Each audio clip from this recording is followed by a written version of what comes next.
ठीक है स्टूडेंट्स, आज का जो हमारा टॉपिक है आप देखेंगे स्क्रीन पे, अकाउंटिंग टर्म्स हम करेंगे। ठीक है, basic accounting term. Yes sir. ये आप इसमें हम लोग बेसिकली पढ़ेंगे कि कौन कौन अकाउंटिंग के जो जो भी हम अकाउंटिंग करते हैं जब, तो उसमें टर्म्स आती हैं कि उसका मीनिंग क्या है, तो वही ये टॉपिक है। अब सबसे पहले आता है एंटिटी। आपने अक्सर सुना होगा एंटिटी। क्या होता है एंटिटी?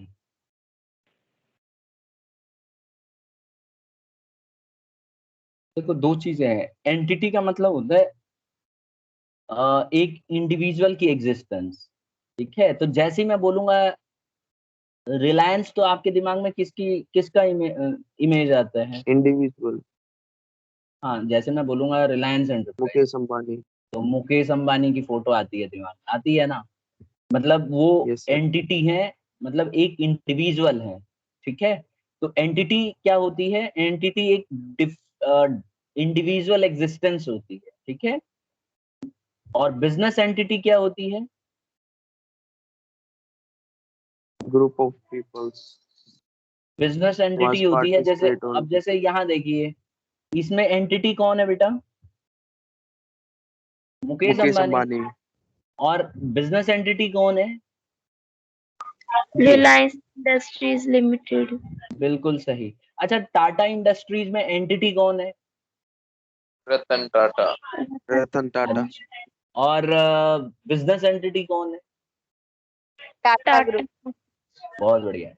अच्छा, ये बताइए, ये स्पेसएक्स में एंटिटी कौन है? Elon Elon Musk. मस्क। ठीक है, ठीक है, और बिजनेस एंटिटी कौन है? टेस्ला। टेस्ला तो अलग, हाँ मतलब स्पेस स्पेसएक्स। एक्स। ठीक है, स्पेसएक्स है। हाँ, उनकी बहुत सारी कंपनियां हैं ना। एक तो टेस्ला है जो कार की कंपनी है, एक स्पेसएक्स है जो स्पेस में भेजते हैं। ठीक है, तो ये सब तो जब भी आपसे कोई बोले कि entity, that means individual existence, but when it comes to business entity, that means कि वो कंपनी, जिस कंपनी की वजह से वो उनका एग्जिस्टेंस है, या इनके वजह से जिस कंपनी का एग्जिस्टेंस है। अब एक और एक्सक्यूज मी टर्म सर। आती है। हाँ बोलो। सर इसे फाउंडर भी कह सकते हैं ना, एक तरीके से जो फाउंडर है उस कंपनी का। हाँ, लेकिन अभी तो जिंदा है नहीं हो, इनके पिताजी ना, धीरू भाई अंबानी।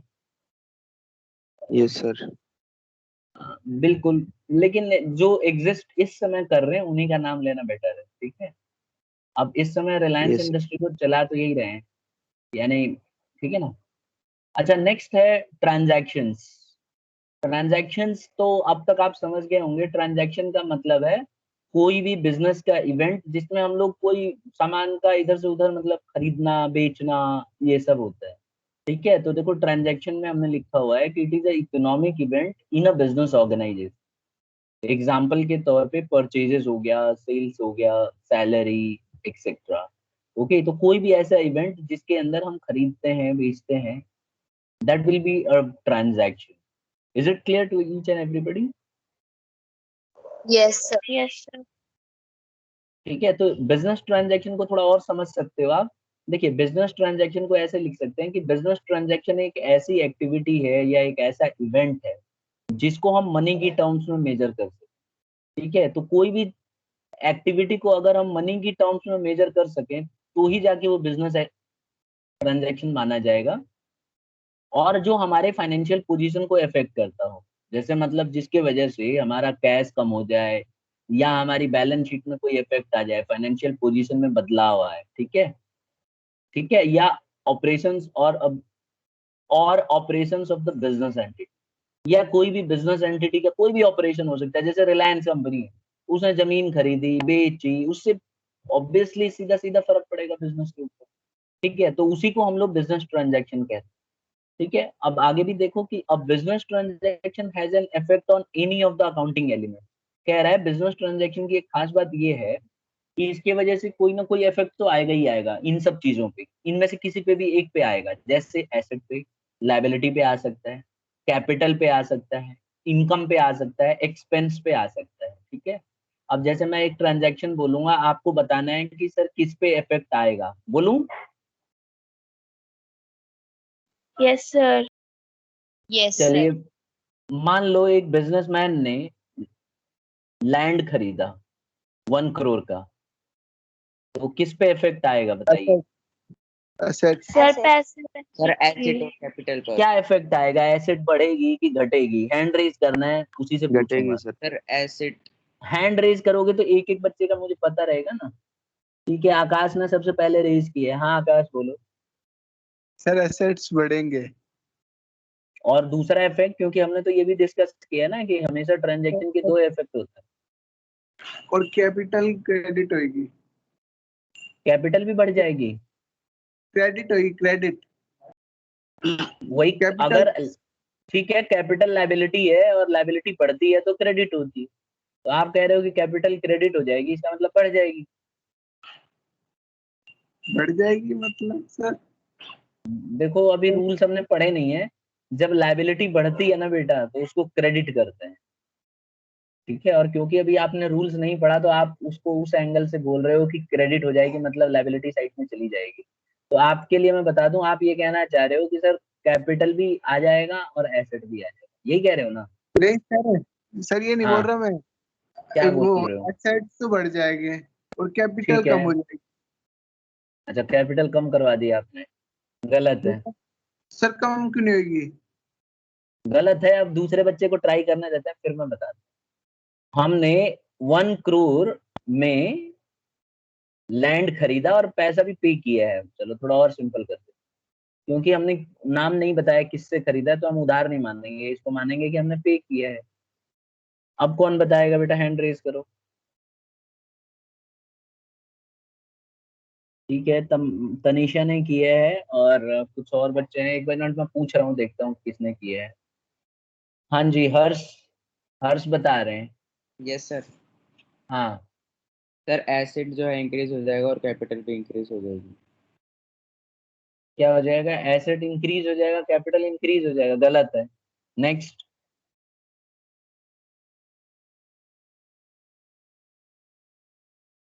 और सर कोई? एसिड्स एसिड्स इंक्रीज हो जाएगा, कैपिटल डिक्रीज हो जाएगी।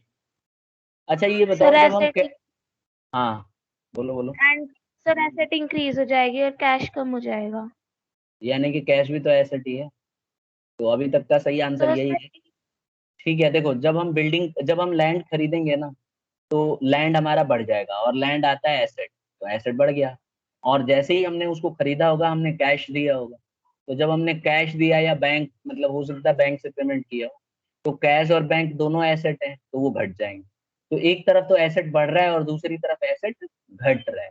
तो अभी भी हमारा एसेट का टोटल और लायबिलिटी का टोटल बराबर है। तो इसीलिए एक बढ़ेगा और एक घटेगा। Is it clear to everybody? Yes sir. हाँ। सर तो इसने हमारे एसेट्स को इफेक्ट किया बस, लायबिलिटीज को तो कर ही नहीं रहे, कैपिटल को कर ही नहीं रहे, इनकम को कर ही नहीं रहे, एक्सपेंस को कर ही नहीं रहे। तो ये इसका। तो बिजनेस ट्रांजैक्शन आई होप सबको समझ में आ गया होगा। बिजनेस ट्रांजैक्शन एक ऐसा ट्रांजैक्शन जिसको हम मनी की टर्म्स में मेजर कर सके, जो हमारे फाइनेंशियल पोजीशन को इफेक्ट करता है, उसी को हम लोग बिजनेस ट्रांजैक्शन कहते हैं। ठीक है, अब इसकी कुछ फीचर्स हैं। कुछ फीचर्स इसके याद रखिएगा।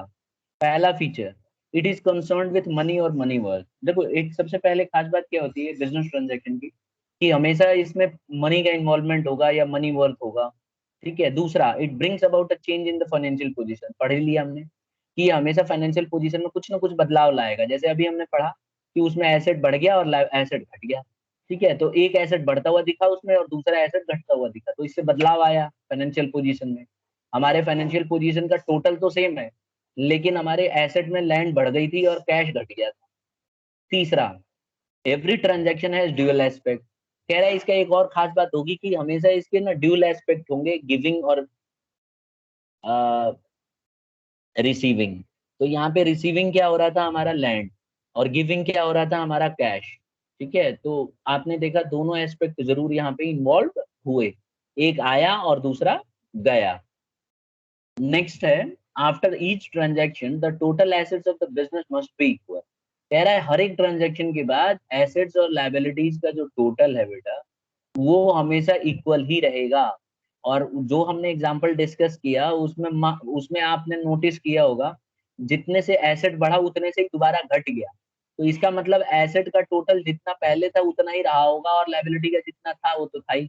तो एक तरह से देखा जाए तो टोटल एसेट और टोटल लायबिलिटी ट्रांजैक्शन होने के बाद भी इक्वल रहे। तो और यही खास बात है कि बिजनेस ट्रांजैक्शन में ऐसा ही होगा। अगर ऐसा नहीं होता इनमें से कोई भी, मतलब इनमें से सारे कैरेक्टर्स आपको मिलेंगे, यानी कि पैसे से संबंधित भी होगा, पोजीशन भी चेंज होगी, ड्यूल एस्पेक्ट भी होगा और हमेशा इसका टोटल मैच करेगा। और यही इस बिजनेस ट्रांजैक्शन की खास बात है, फीचर्स। किसी को कोई यहाँ तक डाउट? No sir. ठीक है, नो सर। तो आई होप सबको आ गया है ये यहाँ तक। कौन बता रहा है बिजनेस ट्रांजैक्शन के 4 फीचर? देखता हूँ कितना रिमाइंड कर सकते हो, रिकॉल कर सकते हो। कौन बच्चा बताएगा? हैंड रेज करना है। ठीक है, तनीषा ने हैंड रेज किया है। हाँ बेटा बोलो जल्दी जल्दी। सर पैसे से रिलेटेड होना चाहिए, हमारी इकोनॉमिक इवेंट मतलब कि हमारी फाइनेंशियल पोजीशन को चेंज करना चाहिए, और एसेट इज इक्वल टू हमेशा लायबिलिटी और कैपिटल होना चाहिए। ठीक है, 3 हो गए। और सर हमेशा 2 ही इफेक्ट होते हैं, डेबिट और क्रेडिट। ठीक है, ड्यूल। ठीक ठीक, वेरी गुड। अब आ जाते हैं तीसरे पे, एसेट्स। अब ध्यान से देखो जरा, ये सब बेटा एसेट्स हैं, केयरफुली देख लो। दीज आर एसेट्स, ये एसेट है। अगर बिजनेस के अंदर चल रही है तब कौन सी कार है ये? फरारी। फरारी है फरारी। अंग्रेजी? लैम्बोर्गिनी। फरारी है। चलिए ठीक है, जब मैं पीडीएफ भेजूंगा तो ढूंढ निकालना, ठीक है हाँ कौन सी है। अच्छा ठीक है, ये बस इतना पता है कि अगर बिजनेस के लिए चलेगी तो एसेट है, राइट। इसी तरह से ये मशीन देख रहे हो, ये भी बिजनेस के लिए चलेगी तो एसेट है। ये फर्नीचर वगैरह देख रहे हो, पूरा ऑफिस वगैरह बना रखा है, ये भी हमारे लिए बिजनेस के लिए एसेट है। क्यों एसेट है?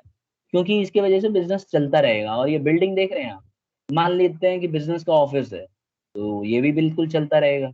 तो ये सारी चीजें जो हैं ये हमारे एसेट्स हैं। तो एसेट्स बेसिकली क्या होते हैं? एसेट्स कोई भी ऐसी चीज होती है जो हमें कमाने में मदद करे, ठीक है, और जो लंबे समय तक चले, तो वो हमारी एसेट्स होती है। जैसे बिल्डिंग है, अब देखो बिल्डिंग के अंदर ही तो एम्प्लॉयज काम करेंगे, बिल्डिंग के अंदर ही तो मशीन वगैरह यूज होंगी, और बिल्डिंग के अंदर ही ऑफिस रहेंगे। तो इसीलिए ये एक तरह से देखा जाए तो बहुत इंपॉर्टेंट है, एसेट है हमारे लिए। ऐसे ही बिजनेस के अंदर अगर कार है और मतलब इस तरह की चीजें हैं तो वो ऑब्वियसली एसेट्स है, क्योंकि इनका इस्तेमाल करके हम बिजनेस में कमाएंगे। ठीक है, तो एसेट्स क्या होते हैं एक बार डिस्कस करते हैं। देखियो, these are the material things or possessions or properties of the business including the amounts due to it from others। कह रहा है कि ये कोई मटेरियल हो सकते हैं, कोई चीज हो सकते हैं, या कोई पोजेशन भी हो सकती है, यानी कि जो हम हमारे कब्जे में हो। जैसे पोजेशन होती है, जैसे लैंड हमारे पोजेशन में है यानी हम उसके मालिक हैं, या प्रॉपर्टी हो सकती है जो हमें मदद करे कमाने में, जिसके वजह से हम एसेट को मतलब इनकम को जनरेट कर सकें। तो कोई भी ऐसी चीज जिसकी वजह से हम कमा सकें, that will be known as asset. अब देखो एसेट में बहुत सारी चीजें आती हैं। फिजिकल प्रॉपर्टी, अगर हम फिजिकल प्रॉपर्टी की बात करें तो कौन कौन से एसेट्स हैं? लैंड एंड बिल्डिंग दिखाई देता है भाई। इसी तरह से फर्नीचर दिखाई देता है, मोटर कार मैंने फोटो में दिखाया दिखाई देता है, कैश। कैश दिखाई देता है, स्टॉक, स्टॉक देखना है, ये देखो ये स्टॉक है, देख रहे हो, ये सब सामान पड़ा हुआ है, ये भी तो हमारे लिए एसेट है। मान लेते हैं कोई बिजनेस इस तरह के प्रोडक्शन कर रही है गुड्स का, तो उसके लिए तो एसेट ही है ना ये। तो स्टॉक, ये भी हमारे लिए एक एसेट है। तो कोई भी बिजनेस के द्वारा रखा हुआ ये सारा चीज जो है फिजिकल प्रॉपर्टी मानी जाती है, यानी कि दिखाई देती है, इसको हम टच कर सकते हैं, देख सकते हैं, और ये हमारे लिए एसेट। इसी तरह से और भी एसेट्स होती हैं। देखो दूसरा वाला, rights in certain things called intangible assets such as goodwill, patent, trademark, ये भी हमारे लिए एसेट्स है। अब आप कहेंगे कि सर ये सब क्या है? जैसे गुडविल है, कोई बच्चा मुझे बताएगा गुडविल क्या होती है? Sir reputation. बहुत बढ़िया।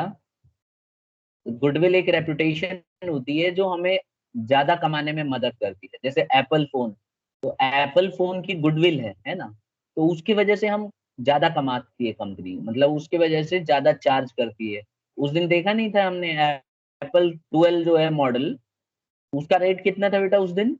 कॉस्ट प्राइस कितनी थी उसकी? लागत कितनी थी? Cost of production 2000 3,300 30,000 30,000। हाँ हाँ बिल्कुल ठीक, 30,300 या 400 थी। और उसकी कॉस्ट प्राइस आप देख लो, इंडिया में तो लाखों का पड़ रहा है वो। तो गुडविल की वजह से ही तो बेच रहा है। अब हमें पता है कि 30,300 का है या 30,400 का है, फिर भी हम लाख रुपए देने के लिए तैयार है। क्यों? क्योंकि उसका नाम है, गुडविल है। तो ये कुछ ऐसे अधिकार हैं, कुछ ऐसी चीजें हैं जो हमें दिखाई नहीं देती, इंटेंजिबल है, लेकिन हम इसको फील कर सकते हैं। तो गुडविल को ना हम फील कर सकते हैं, दिखता नहीं है। इसी तरह से पेटेंट्स, कई सामानों का हम पेटेंट करा के रख लेते हैं। जैसे पहली बार कोई सामान बनता है तो उसका पेटेंट करा लेते हैं, ठीक है, और उसी को इस्तेमाल करते हैं, और दूसरा कोई उसको इस्तेमाल नहीं कर सकता उस पेटेंट को, ठीक है। तो कई लोग उसका पेटेंट ले लेते हैं। जैसे अभी देखो वैक्सीन है, तो वैक्सीन जो लग रही है, जितनी भी वैक्सीन है, सबका पेटेंट है कि नहीं? पेटेंट है ना, दूसरे नहीं बना सकते। नहीं तो बहुत आसान है, वो दवाई जो उसका दवाई है वो निकालो और रिवर्स इंजीनियरिंग कर दो, पता चल जाएगा कौन कौन सा केमिकल कितना कितना यूज हुआ है, और उससे अपना घर में खुद बनाने लग जाओ फैक्ट्रियों में। इंडिया ऐसा कर सकती है, ठीक है। जैसे मान लो स्पुतनिक है, तो स्पुतनिक वैक्सीन लाओ और उसमें कुछ मत करो, उसको मशीन्स होती हैं उसमें यूज कर लो और पता कर लो कौन सा केमिकल कितना यूज हुआ है, और 2 मिनट में पता चल जाएगा। जैसे ही पता चलता है दवाई बनाना शुरू कर दो। क्या ऐसा हम कर सकते हैं स्टूडेंट्स? सर अगर पेटेंट करा रखा है तो नहीं कर सकते।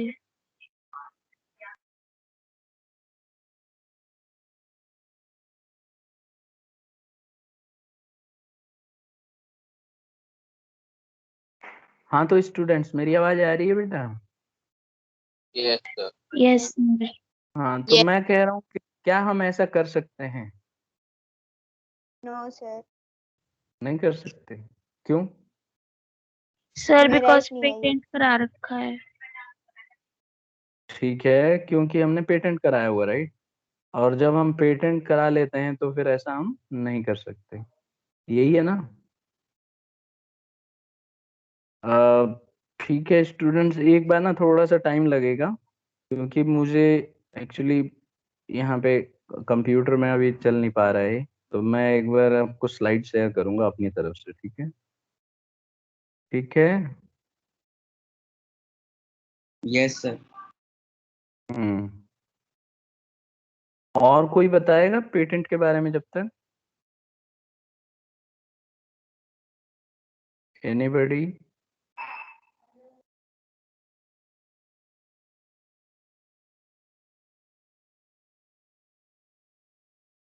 स्क्रीन दिख रही है बेटा सर आपको? Yes sir. हाँ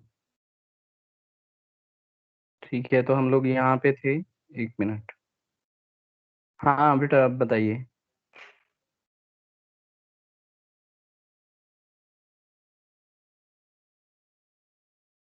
आई होप आपको स्क्रीन अब दिख रही होगी साफ, मुझे बता दो एक बार।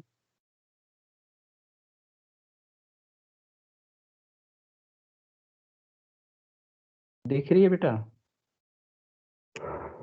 Yes yes sir. ठीक है। हाँ तो बताइए, और कुछ इसमें एक्स्ट्रा ऐड करना है किसी बच्चे को? पेटेंट के बारे में कोई और बताना चाहेगा, क्या होता है पेटेंट?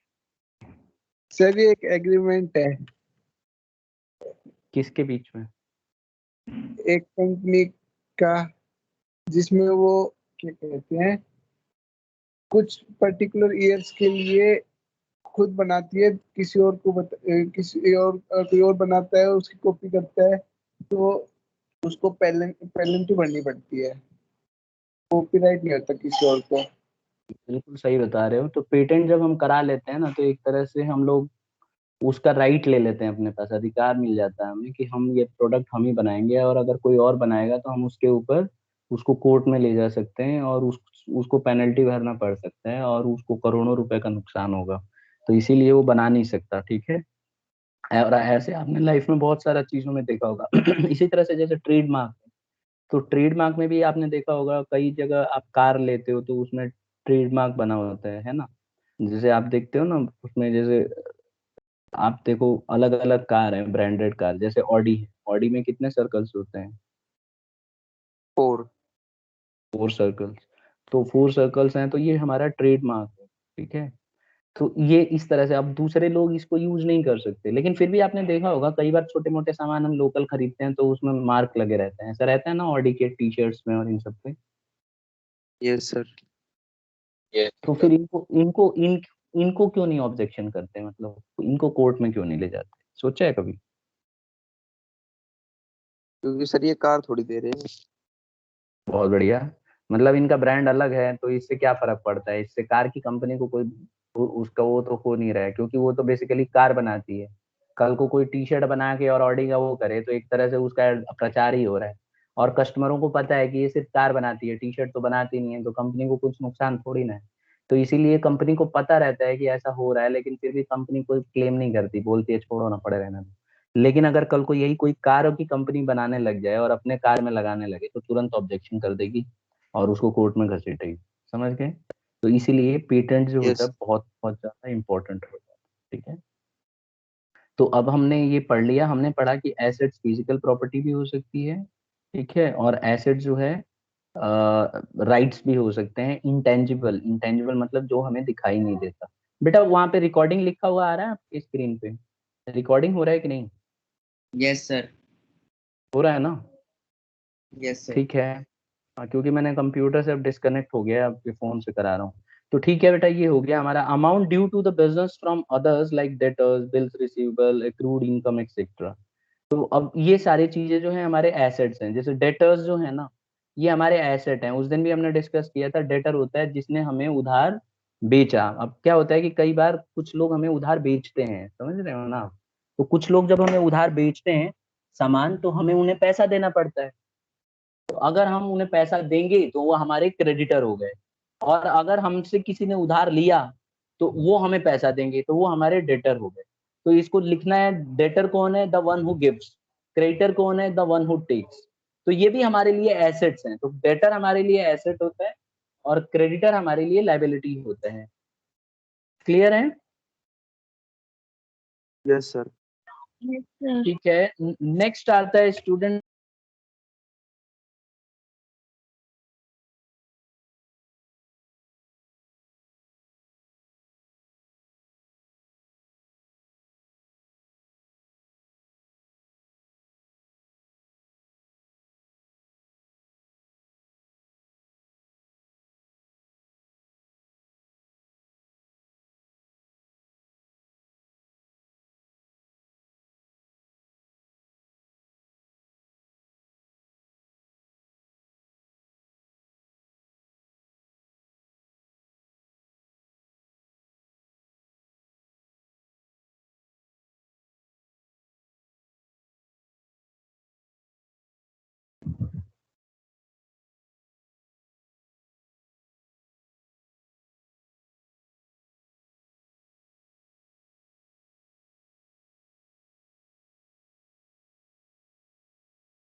मेरी आवाज ऑडिबल है स्टूडेंट्स?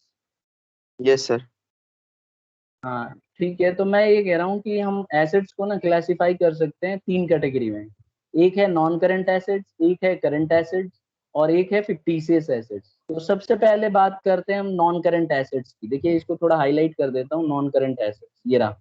नॉन करंट एसेट्स क्या होते हैं? नॉन करंट एसेट्स जो वो अभी है एसेट्स नहीं। होते हैं जो जो लंबे समय तक के लिए चलते हैं, उसको बोलते हैं, ठीक है। जो हम बहुत लंबे समय तक जिनको यूज करते हैं और जिनको ना हम बेचने के पर्पज से नहीं रखते। जैसे बिल्डिंग है, देखो कोई भी बिजनेस की बिल्डिंग होगी तो जनरली उसको बेचने के लिए नहीं रखा जाता। कोई भी बिजनेस का लैंड होगा तो उसको बेचने के लिए नहीं रखा जाता, ठीक है। तो कोई भी ऐसी चीज जिसको हमने बेचने के लिए नहीं रखा है और जिसको हमने काफी लंबे समय के लिए रखा है, जिसको हम काफी लंबा समय तक यूज करेंगे, उसी को हम नॉन करंट एसेट्स कहते हैं। जैसे एग्जाम्पल के तौर पे देखो नीचे लिखा हुआ है एग्जाम्पल, जैसे कि fix assets like land and building. अब देखो लैंड एंड बिल्डिंग जो है हमारा नॉन करंट एसेट है। क्यों? क्योंकि इसको हम बहुत लंबे समय तक यूज करते हैं। लैंड एंड बिल्डिंग को कोई बेचता थोड़ी ना है, वो तो मजबूरी में बेचते हैं। इसी तरह से प्लांट एंड मशीनरी, बहुत लंबे समय तक यूज करते हैं, फर्नीचर बहुत लंबे समय तक यूज करते हैं, कंप्यूटर बहुत लंबे समय तक यूज करते हैं, राइट, और मोटर व्हीकल लंबे समय तक यूज करते हैं। तो ये जो आप देख रहे हैं ना, आप ये सारे, ये सब जो है हम लोग काफी लंबे समय तक यूज करते हैं, तो इसीलिए इसको हम क्या बोलेंगे, नॉन करेंट एसेट्स। क्लियर हो गया नॉन करेंट एसेट्स क्या होते हैं? Yes sir. Yes sir. क्या होते हैं? ये वो एसेट्स होते हैं जो हम काफी लंबे समय तक यूज करते हैं और हमारा पर्पस इनको बेचना नहीं होता, और ये काफी समय, 1 साल से ज्यादा इस्तेमाल होते हैं। फिर आता है करंट एसेट्स, ये भी एसेट ही है लेकिन ये थोड़ा सा उससे अलग है। देखिए करंट एसेट्स वो एसेट्स होते हैं जिसको हम लोगों ने बेचने के पर्पस से रखा होता है, और हमारा उद्देश्य होता है कि हम जल्दी से इसको कैश में कन्वर्ट कर सकें। Okay, so we can say that कि these are those assets which are kept for conversion. Okay, it can be converted into cash. Basically this is kept for converting into cash. Examples is purchase with purpose of reselling, कोई भी सामान को purchase किया आपने, goods को या कुछ भी, इस पर्पज से कि आप इसको बेच सको, तो ये क्या कहलाएगा, करंट एसेट कहलाएगा।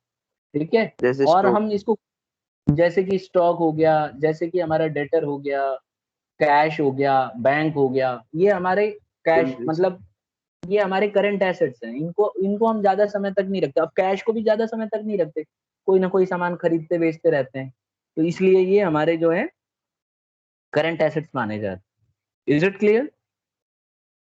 और तीसरे नंबर पे आता है फिक्टिशियस एसेट्स। देखिए फिक्टिशियस एसेट्स क्या होते हैं? अगर आप देखो फिक्टिशियस एसेट्स ना तो टेंजिबल है ना इंटेंजिबल है। कहने का मतलब है टेंजिबल वो होता है जो दिखाई दे, और इंटेंजिबल वो होता है जो दिखाई ना दे। तो ये वो एसेट्स हैं जो हमें ना तो दिखते हैं और मतलब हमें दिखते भी नहीं है, ठीक है, और मतलब ये दोनों के बीच में है। और ये वो एसेट्स हैं जिसको हम ना बैलेंस शीट में नहीं दिखाते, बैलेंस शीट के नीचे नोट टू अकाउंट्स में दिखाते हैं। ठीक है, अब ये वो खर्चे हैं जो हम कई साल तक इसको हम दिखाते हैं बुक्स में। जैसे मैं एक एग्जांपल से बताना चाहूंगा, जैसे मान लीजिए हमने एडवर्टाइज किया, एडवर्टीजमेंट, तो एडवर्टाइज करते हैं तो उसकी वजह से हम कई साल तक कमाते हैं।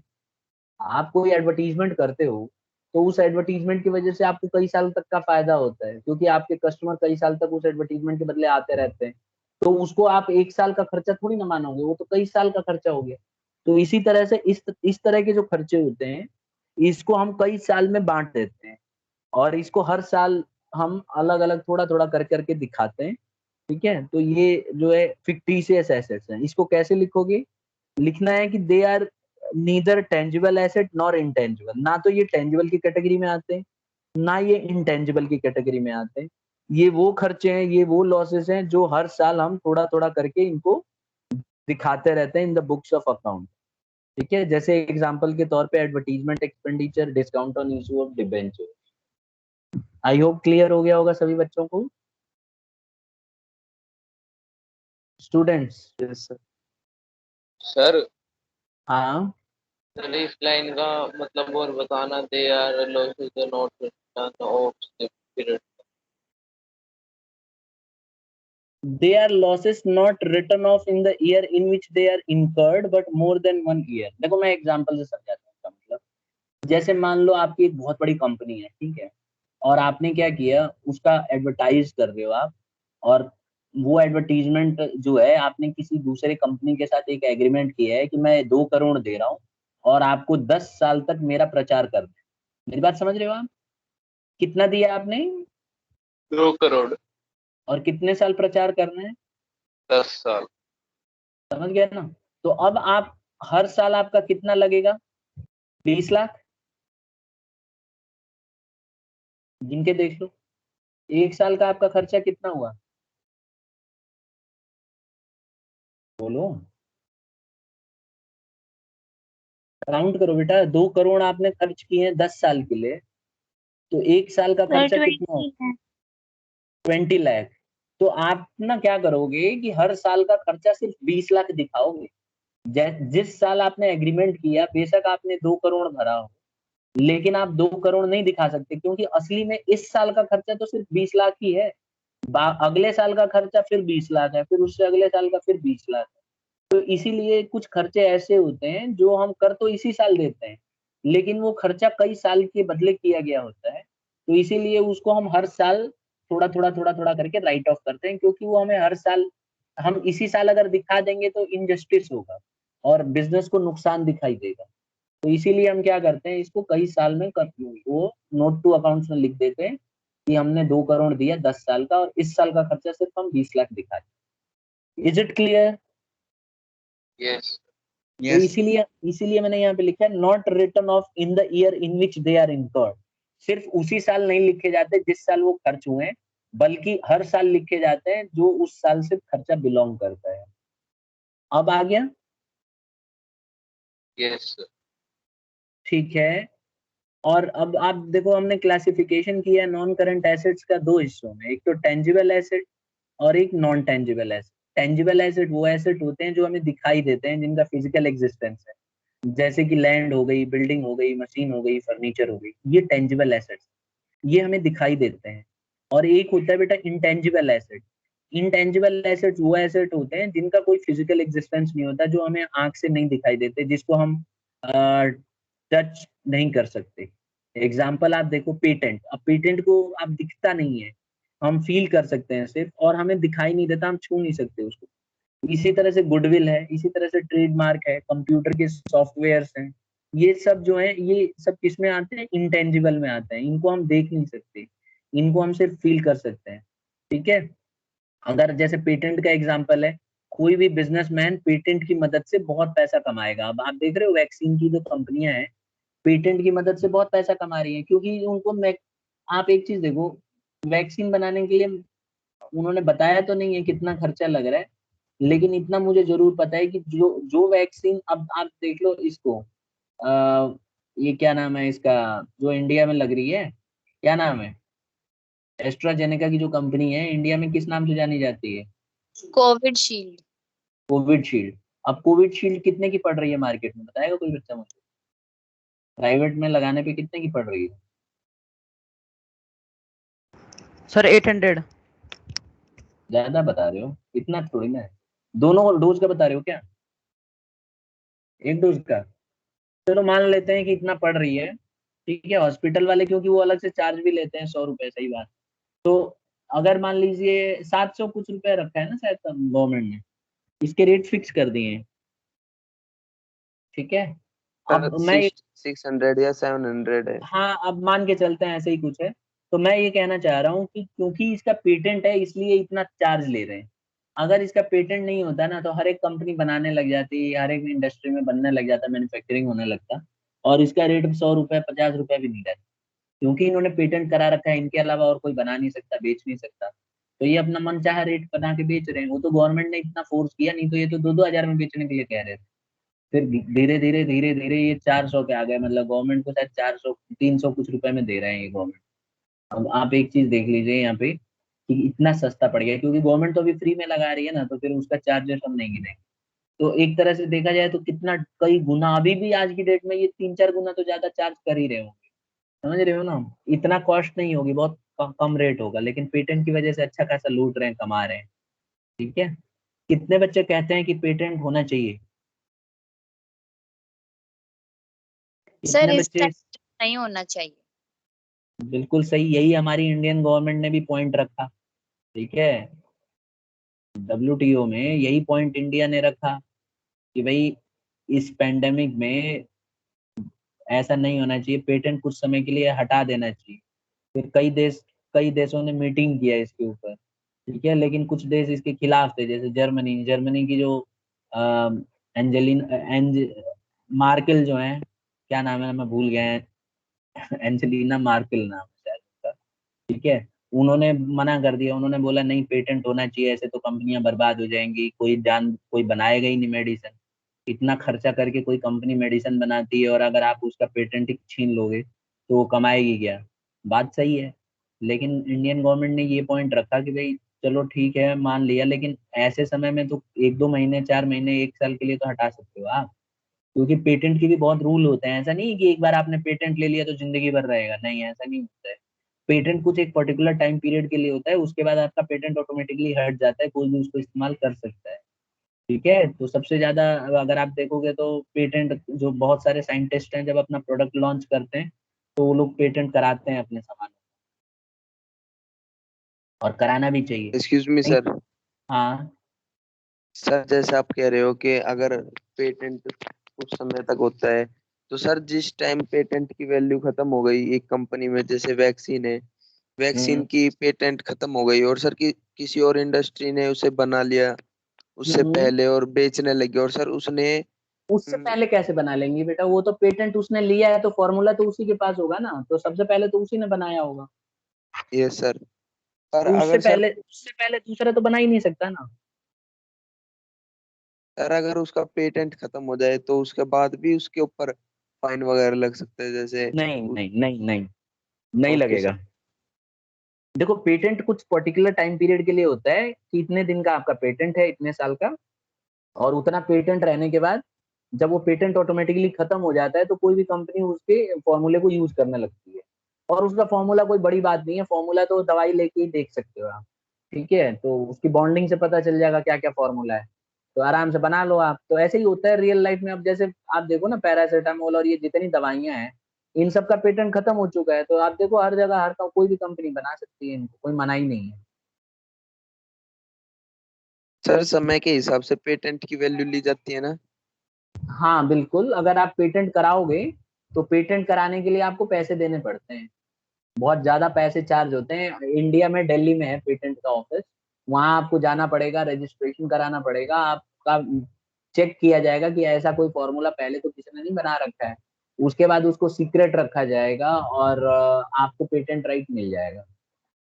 इसी तरह से आपके देखा होगा आपने, नोटबुक पे भी ट्रेडमार्क और ये सब होता है, पेटेंट रहता है बुकों का भी। देखा नहीं है आपने? अलग अलग पेटेंट। चलो हम एक हमारा चैप्टर है इंटेलेक्चुअल राइट्स, ठीक है, बिजनेस स्टडीज में, तो जब वो आएगा तो हम डिटेल में ये सब पढ़ लेंगे। ठीक। और अभी आपको देखना है तो मेरे पास उसकी वीडियो है, मेरे प्लेलिस्ट में जाके इंटेलेक्चुअल राइट्स लिखना। ठीक है, तो आपको 11th क्लास में बिजनेस स्टडीज वाले टॉपिक में आपको मिल जाएगा इंटेलेक्चुअल प्रॉपर्टी का। सर्च करके देख लेना, उसमें उसका एक वीडियो है, उसमें मैंने बनाया हुआ है, तो उसमें डिटेल में मिल जाएगा, और हमारी क्लास में भी है तो हम पढ़ेंगे उसको। आगे बढ़ें। Yes sir. सर ट्रेडमार्क कैसे होता है? ऐसे मतलब कि इंटेंजिबल एसेट ट्रेडमार्क उसको इंटेंजिबल इसलिए है क्योंकि उसको हम मतलब फिजिकल फॉर्म, मतलब उसको हम लोग फील कर सकते हैं ना ट्रेडमार्क को। मतलब ये इंटेंजिबल इसलिए है क्योंकि इसका कोई फिजिकल एग्जिस्टेंस नहीं है ना, रियल में तो है नहीं, ये सिर्फ एक कल्पना है, इमेजिनेशन है ना, और उसके वजह से हम कमा रहे हैं। अब आप खुद सोचो कि कंपनी ने, ऑडी ने ट्रेडमार्क लिया हुआ है, तो ट्रेडमार्क लिया हुआ है तो उसके बदले में वो कमा रही है, लेकिन रियल में तो कुछ भी नहीं है वो, सही मायने में देखा जाए। हम उसको फील कर सकते हैं कि भाई ऑडी का फोटो बना हुआ है, 4 सर्कल बने हुए हैं, तो इसका मतलब जबरदस्त कंपनी है, तो उसके वजह से कमाई होती है, दूर से देख के प्रचार हो जाता है। आप भी कहीं रोड पे जा रहे होगे और एकदम ऑडी आके सामने खड़ी हो जाएगी, तो आप सर्कल देख के ही पहचान लोगे, बोलोगे वाह भाई। मतलब आपके मन में एक ऐसे, मतलब एक अच्छा सा वो आ जाएगा, गुडविल वाला जेस्चर आएगा, रेपुटेशन बढ़ेगी उस कस्टमर की, है ना। Yes sir. इसीलिए ये इंटेंजिबल है, इसके वजह से बिजनेस को कमाई होती है, इसके वजह से बहुत कमाई है। सॉफ्टवेयर है, जैसे सॉफ्टवेयर जिस पे अभी हम पढ़ रहे हैं, ये देखो कमा के दे रहा है कंपनी, कंपनी को फायदा हो रहा है इससे। ठीक है, हम इसको फील कर सकते हैं, ये हमें बहुत सारी फैसिलिटी देता है। अब क्लास हम ना स्टूडेंट्स इतने पे ही ओवर करते हैं, क्योंकि हमारा नेक्स्ट क्लास का टाइम होगा, तो नेक्स्ट क्लास में हम आगे कंटिन्यू करेंगे इसी टॉपिक को। आज के लिए इतना ही करते हैं, फिर नेक्स्ट क्लास में बिजनेस में मिलता है। लीव करें? सर अगर पेटेंट खत्म हो जाए तो दोबारा नहीं करा सकते? करा सकते हो, क्यों नहीं करा सकते, करा सकते हैं। सर जो आप कह रहे हो कि पैरासीटामोल वगैरह इन कंपनी इनका पेटेंट खत्म हो गया तो ये दोबारा नहीं करा रहे? नहीं करा रहे हैं क्योंकि हो सकता है उनको जरूरत ही ना महसूस हुई हो।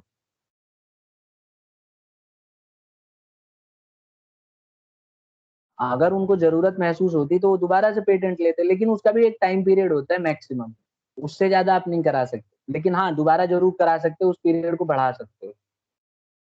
सर अगर किसी कंपनी का पेटेंट पेटेंट खत्म हो जाए और कोई हम्म, दूसरी कंपनी उसका डिजाइन चोरी करके और उसका पेटेंट बनवा ले उस टाइम पीरियड के अंदर अंदर, तो फिर वो कंपनी केस नहीं, कर सकती है उस पे? बिल्कुल कर सकती है, अगर टाइम पीरियड के अंदर किया है तो तुरंत क्लेम करेगी उस पे। ऐसा कई बार हुआ भी है।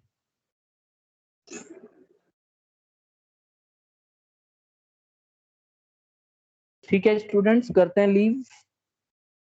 Okay sir. लीव करो। सर